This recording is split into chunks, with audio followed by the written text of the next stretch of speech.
E o que eu vou tentar fazer é, vou tentar fazer a apresentação toda, até para poupar o vosso tempo, vou tentar fazer a apresentação toda no primeiro slide.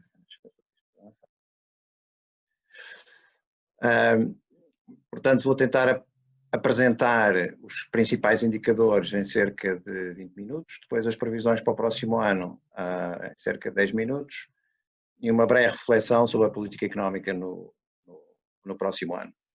Portanto, não devemos precisar mais do que 40 minutos para tratar. E depois estou disponível para responder às vossas perguntas, dúvidas, comentários, o que acharem útil. Este ano é uma montanha-russa. Eu tenho usado esta expressão da Odisseia 2020 para ilustrar as dificuldades e a imprevisibilidade. Portanto, aqui a Odisseia não é uma palavra simpática, pelo contrário, é uma palavra em que nós não sabemos o destino onde vamos entrar. E queria aqui só com os preliminares dar-vos quase uma espécie de essencial do que está no nosso documento publicado. Aliás, a própria análise que nós fazemos está toda bastante dificultada, e não somos só nós, sobre qual é a melhor forma de olhar para os indicadores. O que nós temos como dado é uma queda muito forte do PIB no segundo trimestre, este é o último dado oficial, uma quebra de 16,3%. A nossa estimativa para o terceiro trimestre é que vamos estar 13% abaixo do PIB no quarto trimestre de 2019. Nós mudámos a nossa maneira de trabalhar, nós tipicamente só olhávamos para as variações em cadeia, ou melhor, o grosso da nossa análise centrava-se nas variações em cadeia, mas este ano, com a evolução da situação, nós estamos a ancorar no último trimestre normal, ou quando falamos em anos, no último ano normal, e o último trimestre normal foi o quarto trimestre de 2019. E, portanto, face a este trimestre, estamos cerca de 13% abaixo. Não sei.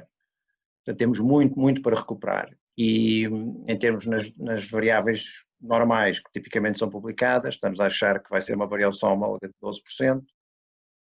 Isto tem bastante incerteza, porque os modelos que estamos a usar para estimar isto são muito diferentes dos modelos habituais nossos, que davam bons resultados, portanto são métodos novos e com mais incerteza. E portanto achamos que há um ressalto, inequivocamente, mas é apenas uma recuperação parcial daquela queda dos 16%, pode ser 4, 6. Há outras entidades a achar que é mais, a nós parece-nos difícil acertar. Começando pelo aspecto positivo, o único aspecto que me parece inequivocamente positivo é praticamente só um setor é que resistiu completamente, em termos agregados, à crise, que é o setor da construção. Isso é bastante bom em si mesmo. E se quisermos identificar um setor particularmente penalizado, é o setor terciário, em particular serviços, em particular serviços com proximidade física entre consumidores e prestadores de serviços. Essas são as áreas mais importantes. O aspecto interessante desta crise é que a política económica foi extraordinariamente rápida e teve efeitos. Portanto, na parte monetária, o aspecto mais visível é a expansão extraordinária dos balanços da Reserva Federal e do BCE, e do lado orçamental são medidas muito robustas em todos os países do mundo, e que em Portugal, as duas mais significativas, na nossa opinião, é o layoff simplificado e são as moratórias. São duas medidas muito importantes que ajudaram muito a que a queda fosse de apenas 16% e a este crescimento no terceiro trimestre, ou seja, sem estas medidas, isto certamente teria sido muito pior. Eu não vos consigo dizer quanto, mas não tenho grandes dúvidas que seria muito pior. E, portanto, a boa notícia é que a política económica funcionou, apesar de tudo. Portanto, este acomodar foi positivo. Do lado negativo, há muitos mecanismos económicos que estão completamente interrompidos, até porque há muitas coisas que não estão a funcionar, desde as cobranças, os pagamentos, os atrasos nos pagamentos, há o sistema judicial, portanto, há muita coisa que muitos serviços deixaram de funcionar, portanto, há muita coisa que deixou de funcionar, E depois isso tem, obviamente, consequências no funcionamento normal dos mecanismos económicos. Portanto, todas as empresas e organizações sentem é uma disrupção generalizada das suas cadeias de relações, qualquer que seja, quer dizer, isso tem depois aspectos específicos a cada empresa, a cada situação, mas isso tem, portanto, existe uma enorme perturbação. E, portanto, este acomodar por parte da política monetária e da política orçamental, no fundo o que está a criar é riscos brutais, quer no setor financeiro, isso tem toda a sustentabilidade do sistema financeiro, quer nas finanças públicas. Portanto, isso neste momento ainda não é visível, ainda não é uma prioridade, não é preocupação, mas essas tensões estão a acumular. Passando agora a gráficos e dados para que vejam como é que nós fazemos a leitura do real. Entre as mudanças que nós fizemos, passar a olhar muito para os indicadores de alta frequência, e que estamos aqui a chamar estes indicadores-chave, e que estão aqui identificados em baixo, espero que consigam ver no slide, isto também está no relatório, podem também ver no relatório. E, portanto, esta linha vermelha corresponde ao setor da construção, neste caso são as vendas de cimento, como veem está tudo a correr bem, aqui é o período anterior à pandemia, dezembro de 2019, todos os outros setores quebras brutais, alguns, portanto isto é os dados mais recentes, alguns só temos dados até agosto, outros já temos dados até setembro. Os dados em agosto são sempre estranhos, porque o mês de agosto é diferente de todos os outros meses do ano em qualquer indicador, e portanto o que nós temos é uma recuperação inequívoca, portanto há aqui um ressalto inequívoco, mas obviamente é apenas ainda uma recuperação parcial, portanto, não há condições para fazer uma recuperação total.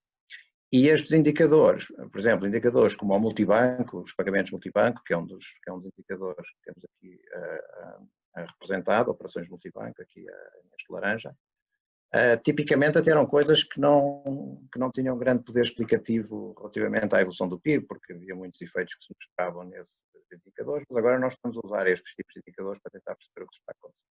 Okay? Quando depois transformamos isto em previsões, portanto, temos esta recessão que está aqui representada e representamos a incerteza sobre o futuro. Portanto, o que nós temos neste terceiro trimestre é um ressalto inequívoco que nós estávamos à espera. Portanto, isso era parte do nosso modelo e do modelo da maior parte das instituições. Não temos a certeza da dimensão deste ressalto, como eu tentei ilustrar, mas ainda temos mais incerteza sobre a evolução do resto do ano, e em particular este quarto trimestre. Portanto, nós agora já estamos no dia 13, portanto já passaram 13 dias do quarto trimestre e as coisas não estão a correr bem, quer dizer, as coisas não estão a começar muito bem, portanto esses sinais mantêm um tom de alguma preocupação. E, embora a nossa linha geral é portanto, uma tendência de recuperação, não vemos como é que no horizonte próximo vamos chegar ao nível em que estávamos em 2019. Portanto, este é o principal efeito. E, aliás, até vemos situações em que, se a política orçamental deixar de apoiar demasiado depressa, pode haver efeitos de segundo round que prejudicam muito a evolução da economia. Portanto, não é uma situação com bastante preocupação, digamos assim. Isto é uma repetição dos cenários apenas mais aumentados, na prática já expliquei o que é que nós estamos a ver, potencialmente vai acontecer. E, portanto, dentro daquela alteração metodológica, o que nós fizemos foi construirmos uma bateria bastante grande de modelos que depois simulámos estocasticamente. E o que aqui nós temos representado é essa simulação para este ano, portanto, incluindo uma previsão para o terceiro trimestre, que já terminou, e uma determinada evolução, de acordo com aqueles gráficos ali atrás, para o quarto trimestre. E reparem, o que nós temos é uma mancha centrada entre 9 e 12. E, portanto, ontem o Governo revelou que o Banco de Portugal revelou de uma maneira um pouco original que a previsão para este ano era 8,1%. Para nós isso é um dado que é muito difícil. Reparem, nós praticamente não temos simulações a dar 8%. Portanto, é um dado estranho e até uma revisão é uma previsão estranha do Banco de Portugal. E ontem o Governo veio divulgar, ou já esta madrugada, que a previsão seria no Orçamento de Estado para este ano 8,5%. Já é razoável, mas não nos parece aquilo que se chama uma previsão conservadora. Portanto, nós temos poucos modelos, temos alguns modelos que nos dão isso, se calhar o Governo escolheu um desses, mas eu diria que esses modelos são modelos otimistas, não nos parecem os mais prudentes. Portanto, eu acho que este ano vai ser ainda bastante duro. Aliás, há pouco, eu percebi-me que o FMI publicou também hoje as suas previsões, e não é por nossa influência, mas aparentemente encostaram-se às nossas. Também dizem que em Portugal, em princípio, também será, o ponto central deles é 10% da contração para este ano. Me parece mais prudente e mais razoável. Reparem, depois, quando comparamos, neste momento, uma segunda fonte importante de informação, aquilo que vai acontecer em Portugal tem que estar alinhado, não será igual, mas tem que estar alinhado com o que acontece nos principais parceiros. É difícil que não seja, porque o que determina a evolução da economia é toda a conjuntura nacional e internacional e não apenas a política monetária que se aplica a Portugal ou a política orçamental que se aplica a Portugal. E este efeito não é apenas via exportações, é todo o ambiente geral de funcionamento das economias que na prática está integrado. Claro que nós, como temos uma maior intensidade na dimensão dos serviços, e nomeadamente no turismo, podemos ter efeitos que em dimensão sejam ligeiramente diferentes, e para pior ainda por cima. Mas isso não significa que estejamos desalinhados do resto do mundo, pelo contrário, vamos ter que estar alinhados com o resto do mundo. E, portanto, temos o caso da China, que é um caso estranho, mas ainda hoje o FMI reforçou isso, portanto, provavelmente a China até crescerá ainda este ano, de facto seria um resultado extraordinário. E depois temos este tema genérico do debate, que continua a surgir, e eu pus aqui para a vossa reflexão. Temos aqui, de facto, o caso da Suécia, um dos países que aparentemente vai ter um desempenho ligeiramente melhor, e se nós usarmos nossa previsão, nós, de facto, estamos bastante pessimistas sobre a evolução para Portugal. É uma recuperação inequívoca, mas até vamos ter dificuldade, na nossa opinião, em acompanhar o resto da Europa, em parte também porque dependemos muito de Espanha. Espanha também não está a funcionar nada bem, como todos sabemos, e depois temos problemas específicos ligados ao turismo, com determinados mercados emissores, e portanto isso cria um risco enorme para todas as nossas exportações. Portanto é uma situação mesmo bastante difícil. Portanto, o que está em causa há uma recuperação inequívoca, um ressalto, há uma recuperação inequívoca, mas ela é muito parcial, muito mitigada e é perante uma quebra tão grande que devíamos ser muito cuidadosos com a interpretação destes crescimentos em cadeia. Os crescimentos em cadeia não representam nada de sustentável que se possa assumir que vai continuar por vários períodos. Aqui um segundo gráfico que nós também temos tentado construir, que tenta relacionar, há várias entidades a criar indicadores de confinamento. O que nós estamos aqui a usar é o indicador de confinamento de Oxford, e estamos aqui a representar no eixo dos Y, estamos a representar a previsão do crescimento no terceiro trimestre em termos homólogos para vários países, e depois no eixo horizontal o grau de confinamento das economias. E vemos que a Portugal e a Espanha aparecem aqui relativamente mal representados. E depois temos os bálticos, alguns dos países representados, e depois temos uma situação especial nos Estados Unidos, onde aparentemente irá haver até uma certa recuperação, mas os Estados Unidos também são sempre especiais. Depois temos aqui casos bastante duros, como o Reino Unido, ou como o próprio Brasil, onde o grau de confinamento também está, de alguma maneira, a agravar-se. Mas eu aqui, portanto, o que chamaria a atenção era aqui o caso da Suécia e contrastá-lo com Portugal. Reparem que isto não significa que seja a política de confinamento e distanciamento social que causa a recessão. Nós teremos sempre uma recessão. O problema é a combinação entre a situação da pandemia e a situação económica. Portanto, é a combinação desses dois efeitos que na prática vai determinar o grau de contração e também o grau de recuperação. Isto é um outro indicador que nós usamos para fazer o tracking mensal. Há uma maior harmonização entre países, mas como temos vindo a ler nas notícias, há uma grande incerteza sobre como evoluirá estes indicadores de confinamento entre os vários países. Mais uma vez temos aqui a Suécia como sendo um dos países mais liberais, digamos assim, e Portugal hoje tem um grau que não é muito diferente, temos uma prática que não é muito diferente da Suécia, e hoje os países estão mais parecidos. Estes países que nós aqui estamos a apresentar estão mais parecidos nesta dimensão. Reparem que, na nossa opinião, o governo está numa situação muito, muito difícil, porque não é nada óbvio qual é que é a dose certa deste confinamento. Portanto, tomar decisões neste contexto é extraordinariamente difícil. Portanto, eu estou a apresentar estes dados não é necessariamente para dizer que os países de baixo são melhor geridos que os países de cima, é apenas alertar da dificuldade da tomada de decisão, mas também das consequências dessa tomada de decisão para depois o planeamento. Eu vou saltar estes indicadores parciais do investimento. Vou-vos alertar para esta dimensão do turismo, portanto há uma previsão inequívoca de uma baixa significativa da balança em viagens e turismo em percentagem do PIB nominal, okay? Que é um problema, que é um dos problemas que nós temos a sentir. Portanto, por um lado seria de esperar, tendo em conta a restrição nas viagens, mas obviamente isso depois também se transforma num problema. Nós não estamos a prever que haja um problema de agravamento das contas externas, nem nós, nem o Banco de Portugal, nem ninguém. Portanto, este problema, em princípio, não vai alterar as balanças, mas vai corresponder a uma forte redução da atividade económica. Portanto, embora possa não vir a ter problema nas balanças externas, não significa que não se transforme num grande problema económico, e que não seja já um grande problema económico. Do lado monetário, há ligeira subida nos últimos dias das yields das OTAs americanas, que não nos parece ainda preocupante, e desde aquelas medidas extraordinárias de março, o balanço da Reserva Federal tem-se mantido constante. Portanto, tem havido oscilações, mas essas oscilações na prática são pequenas.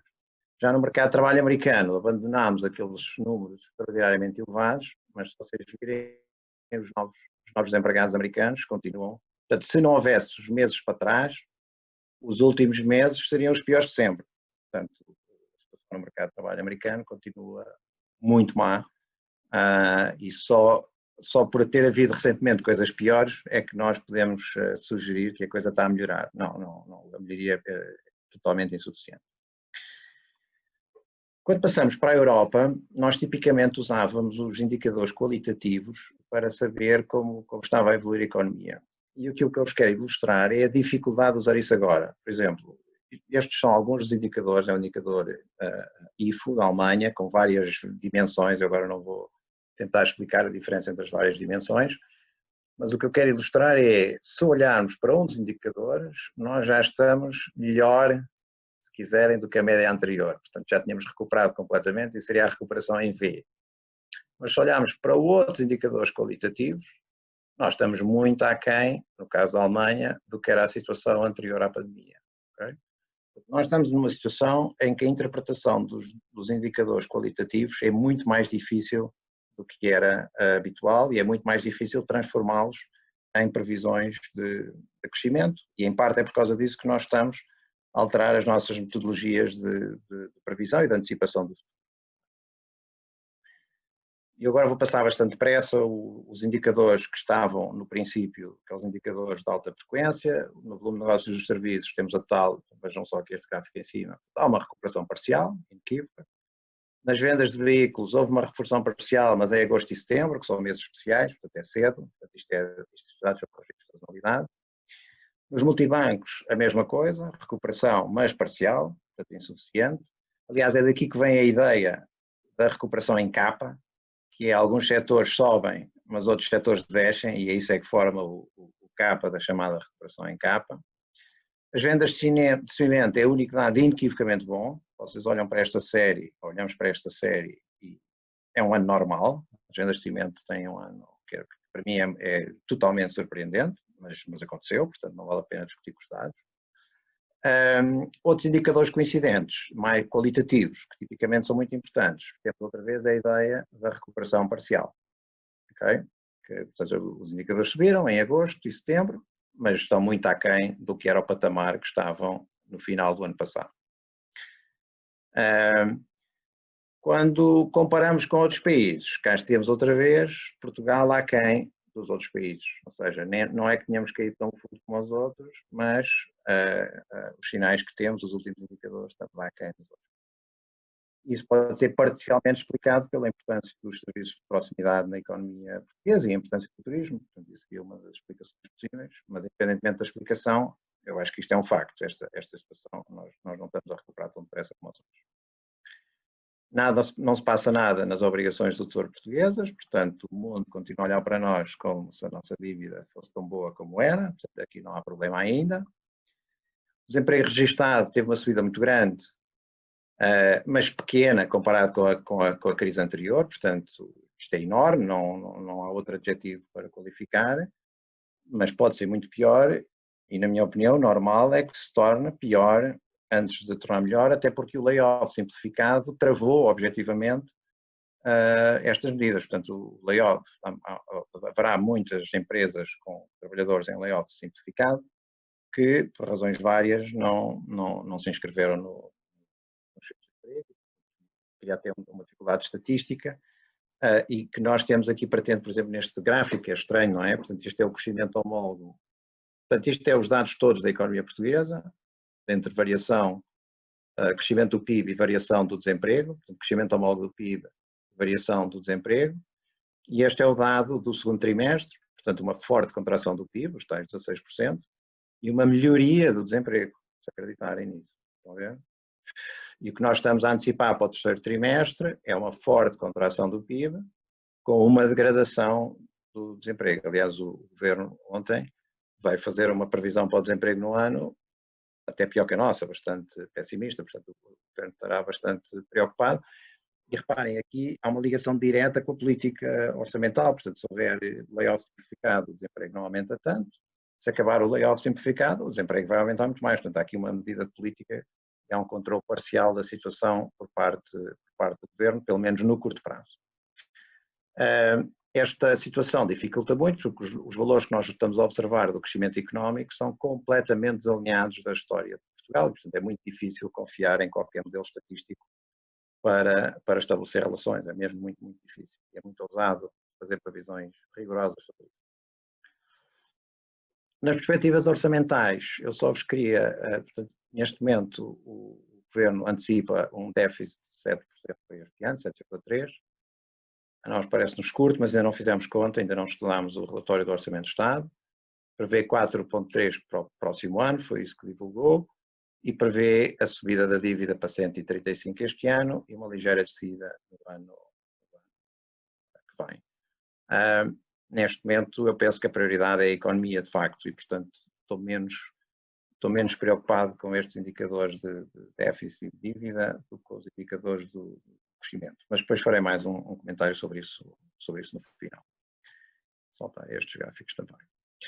Quando passamos para o médio prazo, também aqui temos uma certa diferença de opinião com o Governo. Portanto, aqui nós temos as mesmas simulações para 2021. Reparem que 2021, portanto, esta variação, nós também mudamos o método. Nós não estamos a fazer a variação em cadeia, porque a variação em cadeia, o número de 2021 será muito grande se o número de 2020 for muito baixo. De facto, o que nós queremos saber é como é que vamos estar em 2021 face a 2019. Qual é que é a quebra acumulada em termos de nível de atividade. E neste momento achamos difícil recuperar tudo em 2021. Aliás, a própria previsão do Governo é da mesma ordem de grandeza, ou seja, o crescimento em 2021 será bastante inferior à quebra em 2020. Mas nós estamos, quer dizer, nós neste momento o que tememos é que possamos estar muito aquém dos 7, 8% em 2021 face a 2019. Portanto, temos uma recuperação, mas uma recuperação muito parcial, ou seja, mesmo em 2021 a recuperação será parcial. E o que aqui temos representado é uma mancha de quase de todos os pontos das nossas simulações, para verem a brutal variabilidade, ou seja, nós conseguimos criar modelos para todos os vossos gostos. Portanto, vocês se quiserem fazer uma previsão mais cor-de-rosa ou mais sombria, nós ajudamos. Temos aqui um pontinho que vos satisfaz exatamente, que espero que esteja ali a vossa opinião também. Mas o que eu queria pretendemos ilustrar com este tipo de análises é a importância de simular os tais cenários alternativos como forma de tentar disciplinar a própria ideia de incerteza. Ou seja, a incerteza é uma incerteza grande, mas não é verdade que pode acontecer tudo. Quer dizer, há uns limites para a variabilidade nos dados. Portanto, quando transformamos isto no rácio entre 2021 e 2022, que é aquele dado normal, nós, na prática, achamos difícil, portanto, vai haver ainda um ressalto, portanto, o ressalto vai continuar, achamos nós, mas não vai ser uma coisa muito forte. E, portanto, não consigo encarregar argumentos para suportar os 5,4% do governo. Embora, mais uma vez, é possível construir modelos a dar os 5,4% do governo. Estão a ver? Portanto, isso é possível, parece. Mas não nos parece que seja o cenário central e sequer o mais potente. E é isso que eu tenho aqui, que nós temos aqui representados em função do nível. Portanto, nós mesmo no cenário central achamos que podemos estar abaixo do PIB de 2019 em 2022 e em alguns cenários otimistas conseguimos estar acima do PIB de 2019 em 2022. Ou seja, estamos a antecipar um período muito longo e duro.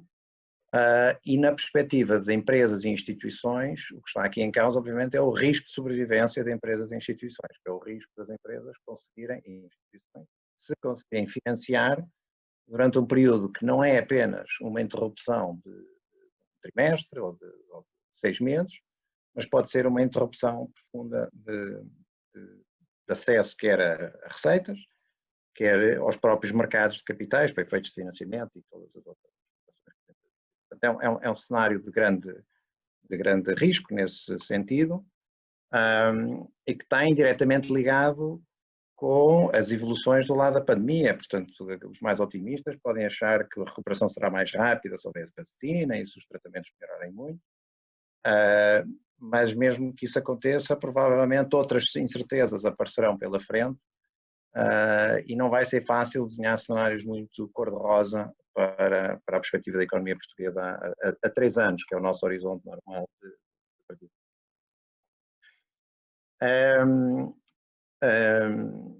Estas são as projeções do governo, que eu só aqui pus para contraste com as nossas, já falei sobre isto.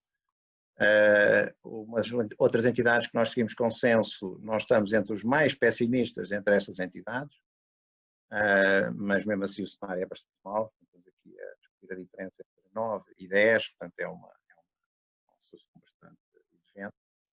E também estamos mais pessimistas que a média para 2021, quer porque queremos estudar o orçamento e perceber se as medidas do orçamento vão ajudar ou não a economia, quer porque tememos as consequências de efeitos desfasados negativos dos 3 trimestres deste ano, portanto uma propagação dos custos dos 3 trimestres deste ano, que até podem ser 4, não é, para o ano que vem. E isso leva-nos a ser relativamente prudentes e a prever um número mais fraco que a generalidade das instituições, que aqui está representado através da evolução das várias despesas. Reparem isto, portanto, estamos à espera de uma recuperação das exportações, mas muito aquém. E reparem, no caso das exportações portuguesas, volto outra vez ao tema dos serviços, se não houver recuperação da normalidade no transporte aéreo e nos mercados emissores, vai ser difícil as exportações portuguesas recuperarem plenamente. Vai haver recuperação, acho eu, mas é difícil a tal recuperação total e plena. Hoje, isto ainda não está atualizado pelas ideias do FMI, mas já, portanto, que publicou hoje, que aliás reviu ligeiramente em alta. Hoje o FMI diz que a previsão do crescimento mundial em 2020 é uma contração de 4,4%, a estava em 5,2%, e só a China, e já se previa isso, não é? Só a China é para ser a única economia mundial. Há outras pequeninas que podem crescer, mas as economias parece que não vão crescer. Isto é os vários cenários, a sopa de letras sobre os cenários alternativos de recuperação. Neste momento, a frase que me parece importante é a ideia de uma recuperação heterogénea, assimétrica, ou seja, mais rápida até nos países desenvolvidos do que nos países em desenvolvimento, ainda assim parcial, portanto não vai ser uma recuperação total de atividade e ao ritmo da evolução da própria doença e das políticas que acompanham a evolução da doença. Portanto, é uma situação de enorme incerteza em que os governantes de todos os países do mundo estão numa situação muito difícil para tomar decisões de forma credível. É difícil saber o que é correto fazer, até porque os problemas surgem quer do lado da produção, quer do lado da oferta, quer do lado da procura, portanto do lado do consumo. E não vale a pena mentir às pessoas, ou seja, não vale a pena dizer que a vida é menos arriscada do que é, portanto o que é importante é os governos comunicarem os riscos tal como eles existirão, portanto a verdadeira natureza dos riscos que as pessoas enfrentam. É uma situação mesmo muito, muito difícil de gerir, pessoal. É uma representação, onde nós temos aqui mais uma vez o nosso pessimismo para 2021, cá em baixo o tracejado da economia portuguesa e uma certa normalidade para a frente. Já falei um bocadinho sobre o desemprego. Reparem, este ano o problema do desemprego é que parece haver também uma grande variação na população ativa, portanto muita gente a sair da população ativa e portanto nós temos umas análises que ainda não publicamos na Folha, fazemos não com o desemprego, mas com o emprego. E aí as relações são as normais, ou seja, vai haver aparentemente uma quebra significativa do emprego. E portanto aqui no cálculo do desemprego, a base depende de quem nós consideramos na população ativa e também depende da maneira como classificamos os layoffs que existem em Portugal e em outros países e como é que essa política vai evoluir para o ano que vem. Na balança corrente as coisas estão genericamente equilibradas, portanto não há aqui razão ainda de grande preocupação. E portanto, quando pensamos nos vários riscos, eu penso que já falei a maior parte deles, temos as perturbações causadas pelo confinamento, pelo distanciamento social e pelo próprio isolamento profilático, isso cria perturbações ao funcionamento de todas as organizações que aumentam custos e que reduzem a atividade, portanto é uma situação difícil. A própria evolução do horizonte da vacina, a evolução dos tratamentos, isso também condiciona as perspectivas da evolução da economia mundial. A situação muito estranha que existe neste momento, quer dizer, o mercado financeiro americano está outra vez próximo de bater recordes e a situação económica nos Estados Unidos e no mundo está fraquíssima. Portanto, há um desligamento completo, quase completo, entre o que acontece nos mercados financeiros e o que está a acontecer na economia. A explicação mais simples é aquela que eu tentei enunciar anteriormente, que é a ideia de que a política monetária, e particularmente a expansão do Banco Central americano e europeu, que estão a suportar os preços das ações, mas isso aumenta imenso a volatilidade, aumenta a incerteza, porque assim que isso desaparecer, assim que essas políticas deixarem de se justificar, pode haver uma quebra enorme dos mercados e, portanto, no fundo, a evolução dos preços nos mercados depende, acima de tudo, da especulação dos investidores sobre a própria política monetária. Portanto, digamos, é o tentar de adivinhar das políticas públicas que gera a própria volatilidade. E, por outro lado, os governos, de facto, são obrigados a tentar pôr essas políticas porque a situação económica das famílias e das empresas é muito difícil e, portanto, é preciso continuar a ajudar. Portanto, é uma situação bastante complexa. Em Portugal, há quem diga que o governo vai cair, eu não sei se estou no grupo de pessoas que diz isso por causa do orçamento deste ano, mas os desenvolvimentos políticos têm certamente consequência para o tipo de medidas. Por exemplo, na medida em que o orçamento não é o adequado para a atual situação, isso resulta do enquadramento político em que o governo se colocou a ele próprio, com o tipo de parcerias que escolheu desenvolver. E depois temos as próprias eleições americanas, que podem trazer muitas mudanças, quer na política sanitária, quer na política monetária, quer também na política orçamental. Portanto, há aqui umas eleições americanas que podem vir a ter fortes consequências, não só nos Estados Unidos, mas também na governação mundial. No comércio internacional, ainda não tinha falado, que é tipicamente um fator de risco também para nós.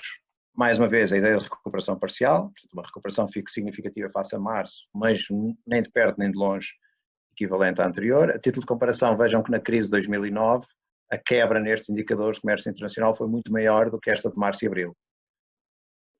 Portanto, em termos históricos, se for só esta a quebra, eu temo que venha a ser mais, mas se for só esta a quebra, será relativamente pequena em termos do comércio internacional. Indicadores de volatilidade e evolução dos preços de vários ativos, já foi sobre isso. E agora uma síntese final sobre o que é que já pensámos sobre o orçamento e a evolução. As prioridades que me parecem adequadas é uma ideia de normalização. Portanto, eu vejo os governos europeus muito empenhados em tentar normalizar ao máximo a vida social. As escolas desempenham um papel importante nisso. E, portanto, a ideia da regresso à escola, eu acho que as coisas estão, o ambiente que eu sinto é que está a piorar ligeiramente, porque os governantes, e não estou a falar especificamente de Portugal, estou a falar da generalidade dos países europeus, sem tentar dar um exemplo em concreto. Todos estão a tentar lidar com as perturbações, mas eu acho que a situação, em alguns aspectos, parece hoje mais sombria do que parecia em setembro. Portanto, as coisas não estão a correr tão bem quanto nós gostaríamos.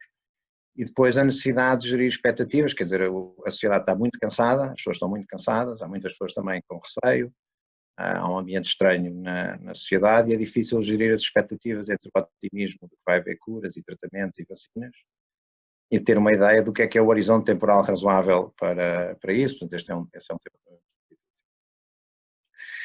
Um dos temas é se Portugal precisaria ou não de estímulos em 2021. Eu acho que sim, porque estou bastante preocupado com a evolução da situação da economia. Portanto, no fundo, se as previsões do governo forem boas, talvez não seja preciso, porque já teríamos apenas a 3, 4% do que era o PIB em 2019 e com a dívida que nós temos, talvez não seja preciso mais estímulos. Mas se as nossas expectativas são mais razoáveis, os estímulos podem ser insuficientes para aguentar as empresas. E depois, se houver estímulos, há a questão de saber se eles devem ser transversais e rápidos ou se devem ser setoriais e dirigidos apenas para os setores mais dificuldades, ou se devem ser canalizados para os setores novos, ou seja, se devemos ajudar os sítios onde há emprego para não perder esse emprego, ou se devemos ter uma ideia mais reformadora associada a criar oportunidades para os novos tipos de negócios. A situação aqui é difícil também porque, se a pandemia for resolvida, estes negócios que estão a desaparecer são os negócios que Portugal precisa, ou seja, os restaurantes que forem à falência, os hotéis que forem à falência, quando a situação normalizar, vão ser precisos restaurantes outra vez com contacto pessoal e hotéis outra vez com contacto pessoal. Portanto, não é uma questão de fazer um upgrade tecnológico desses negócios. E, portanto, isso cria aqui uma situação. E depois saber se o problema é o problema lá da produção e da manutenção do emprego, ou se o problema é um problema de rendimento, e, portanto, os apoios devem ser diretos. Aparentemente, o governo diz que o crescimento é bom. O governo também diz no discurso que o orçamento é expansionista, mas se o crescimento é bom, não precisava de ser expansionista.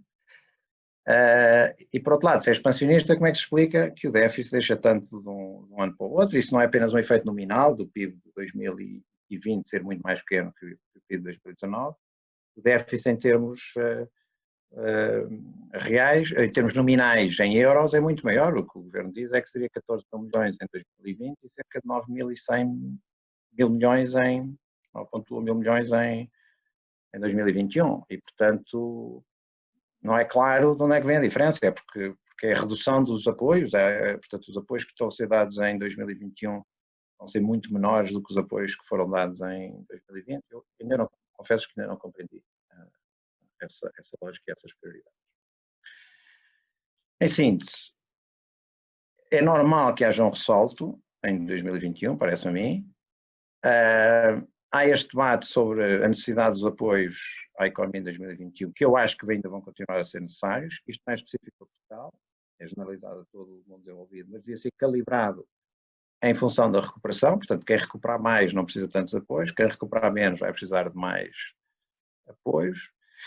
E depois o que fazer com as empresas zombie e o setor financeiro. E se as empresas zombie são verdadeiramente zombie, ou seja, se as empresas estão em risco porque são mal geridas e têm dívidas demasiado elevadas, ou se as empresas estão em situação de dificuldade financeira porque apanharam um choque brutal e de facto precisam de uma ajuda para se manterem vivas durante na nossa perspectiva, pode ser quase até 3 anos, que é um período muito longo que o Estado português não tem condições de financiar. O nosso Estado não tem condições de fazer promessas deste tipo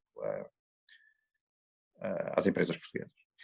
E, finalmente, a adequação ou não do Programa de Recuperação e Resiliência, que o Governo, na prática, não está a transformar num programa de recuperação. Portanto, reparem, se fosse um programa de recuperação, ele seria para o curto prazo, porque o problema da conjuntura é um problema de curto prazo, é um problema de apoio às economias em 2020 e 2021, e o Governo está a transformá-lo em mais do mesmo. Portanto, no fundo, está a transformá-lo em fundos europeus para os projetos do costume, só que agora maiores. Portanto, vão ser Web Summits com os mesmos custos, mas com o dobro da despesa. Portanto, essa é que é os mesmos projetos de sempre, que são da preferência dos nossos governantes, em escala maior, e isso é problemático em si mesmo, acho eu, até porque esta mesma parte que é fundo perdido, ela é paga pelos Estados, e portanto isso de alguma maneira vai ter que, não é paga na proporção do que nós recebemos, portanto nós iríamos pagar menos do que o que recebemos, mas isso depois é uma dívida que se vai acumular na União Europeia, mas que a prazo